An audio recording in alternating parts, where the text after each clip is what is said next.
रामकृष्ण हरी भाग 43वा. नारद मुनीला खूप आनंद झालेला आहे. नारद मुनी गवळणीच्या घरी गेलेला आहे.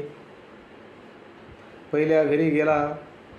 श्रीकृष्ण भगवान परमात्मा स्नान करीत होते. दुसऱ्या घरी गेले. देवपूजा चाललेली होती. तिसऱ्या घरी गेले. जेवण भोजन चाललेलं होतं. सर्व गवळणीच्या घरी फिरला. 16,108 गवळणीच्या घरी गेला. पण सर्व गवळणीच्या घरी श्रीकृष्ण भगवान परमात्मा त्यांना साक्षात उभा दिसले. त्यांना कुठलीही बायको त्यांना मिळालेली नाही. ते परत श्रीकृष्ण भगवान परमात्माकडे आले आणि त्यांच्या समोर लोटांगण घेतलं. भगवंता, मला बायको नको. का? मला बायको लागत नाही म्हणून नारद मुनीला बायको मिळालेली नाही.